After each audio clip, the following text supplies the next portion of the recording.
Not always in religious perspectives or prayer perspective or religious purposes, but even our business, our economic, our political, our professional, our academic, our gatherings as friends, we know that we gather in His name. For 2 or 3 are gathered together in my name, there I am in their midst. May we experience God in our gathering. In the name of the Father, the Son, and the Holy Spirit. Amen. To gather. Put together. To gather. In tipunan. Because in the Gospel it said, for where are 2 or 3 are gathered in my name, there I am in their midst. To gather. Potang deng adwa o atlo, mititipon la, kika na ako lagyo, at yuko, king busal daw. Manwala ko with determination and full of devotion, a few, it will be done.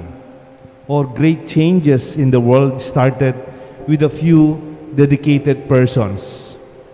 But first thing, they have to gather together. I think leaders gather. Deng tunay leader, manipun la, elamanyalbag. Real leaders, parents even, or even supervisors or boss, they gather. They do not scatter. There are many reasons for us to gather, of course. At pong social gathering, business conferences, economic reasons of gathering.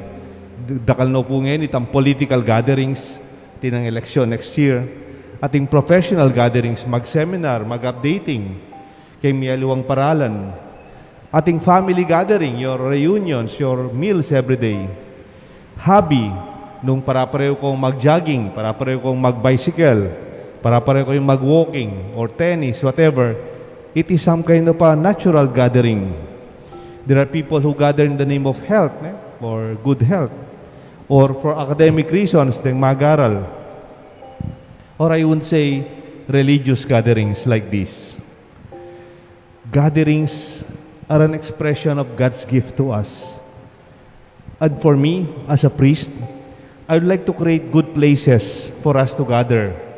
Buriko, may kalugar tamong miyabi-yabi.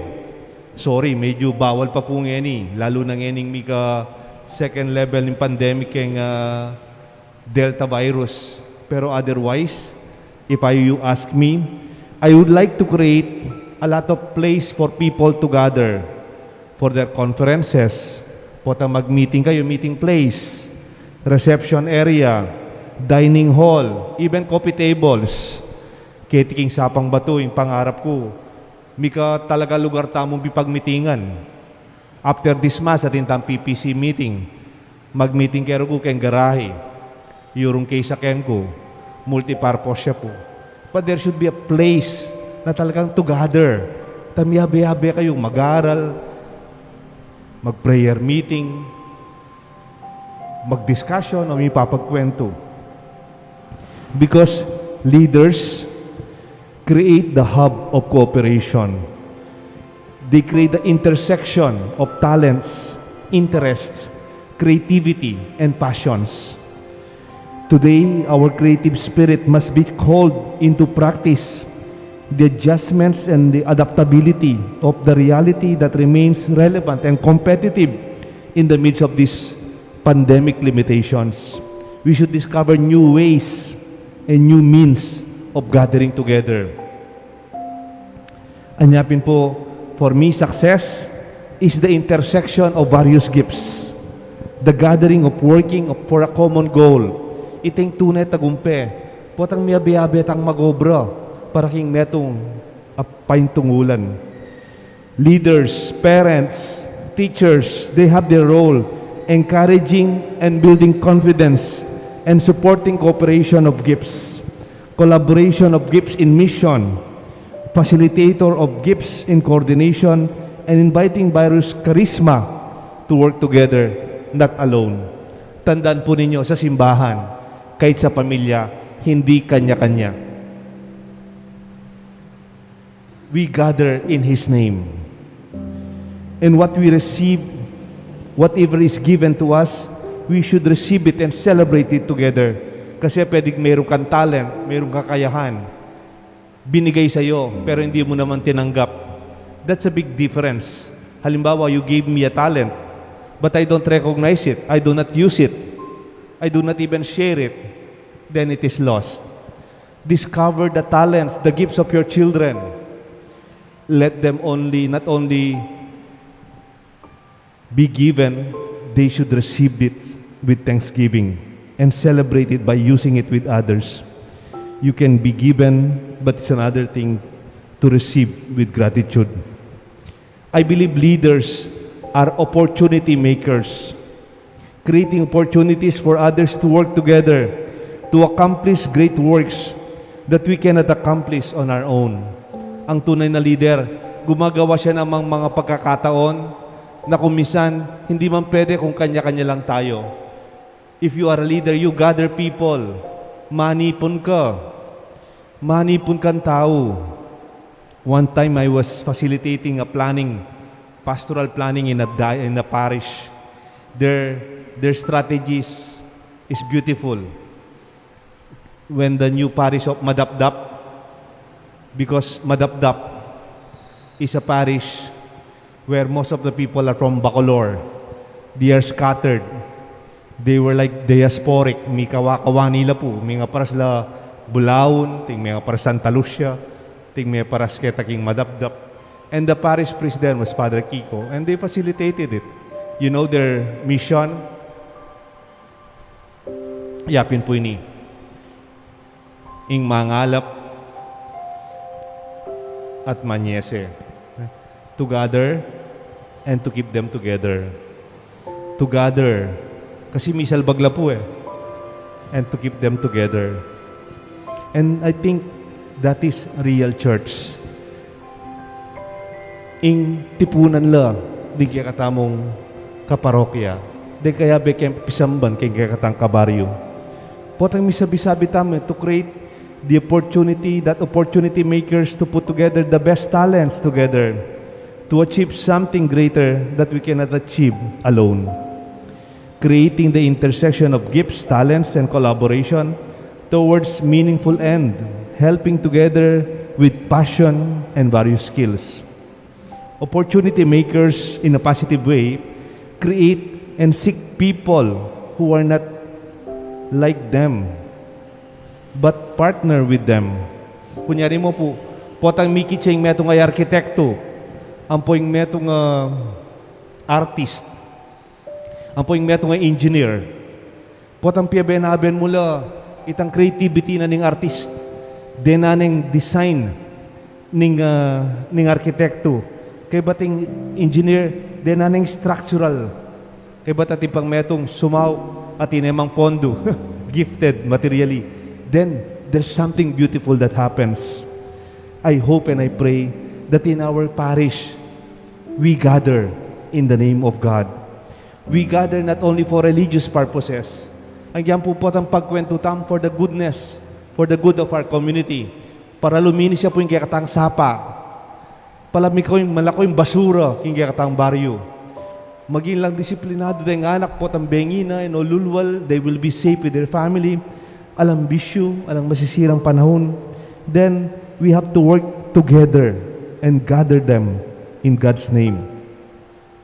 That we gather all this in the name of God, in the name of Him who we are, whom our Father is, called to be in His name, to be blessed, to be gathered, and to be offered in His name. Anyapin po, anak kanyaman po tang miyabe-habe tamo. And then we start the gathering in the name of the Father and of the Son and of the Holy Spirit. That in the name of love, humility, trust, and confidence in each other, to be conscious about our intention, to proceed with same reason, and to conclude with the same dedication. The spirit, the ambience, the aura that we create together in gathering is defined by His divine presence. Gathering in goodwill, it becomes peaceful, joyful, beautiful, pleasant, and even productive. We are conscious and consistent because we gather in His name. And the best in us is expressed when we are together. We can even agree to disagree. Sometimes, ano ko man may kaintindi, pero it's okay. You don't see in the same way, it's okay. As long as you always respect each other and allow something better from our different perspectives. Anyapin po, panalangin ko, we can gather again despite of this pandemic. We can gather in person if it is safe. Halimbawa, dito po sa simbahan natin, maybe 95% of the people here are already fully vaccinated. Usually. Yung mga EMDC natin, nagsiserve, they are fully vaccinated. Yung PPC natin, I'm very happy to know this morning, lahat ng PPC officers natin, vaccinated, fully vaccinated. Magmi-meeting na tayo mamaya, face-to-face, but with distance and face mask. Because we have to gather safely, of course, with the right protocol and safety. We have to gather online. Ako po, nagmimisa ako online. Mayroong kaibigan, namatay po yung nanay nila, they cannot gather together. Nasa abroad yung iba, nasa Manila yung iba, nasa Pampanga. Online, nagmimisa po ako after dinner. And they gather together in the name of their mother, out of love for the family. Please, do not make it an excuse that this time of pandemic, we are on our own. Kanya-kanyata na pa. But do as safe as it is. Nakita ko ngayon, more than 150,000 na yung mga vaccinated dito sa Angeles. And I'm very happy, almost every day, almost 5,000 are vaccinated. Hopefully, after a month or two, there will be more people who can gather safely in His name. Always start in a meeting like an opening prayer and always end with a closing prayer. Parang pagkakain tayo, paglasa lamesa, we gather in the name of the Father and of the Son and of the Holy Spirit. Let our gatherings be always blessed by the presence of God. Be conscious of that, not always in religious perspectives or prayer perspective or religious purposes, but even our business, our economic, our political, our professional, our academic, our gatherings as friends, we know that we gather in His name. For 2 or 3 are gathered together in my name, there I am in their midst. May we experience God in our gathering. In the name of the Father, the Son, and the Holy Spirit. Amen.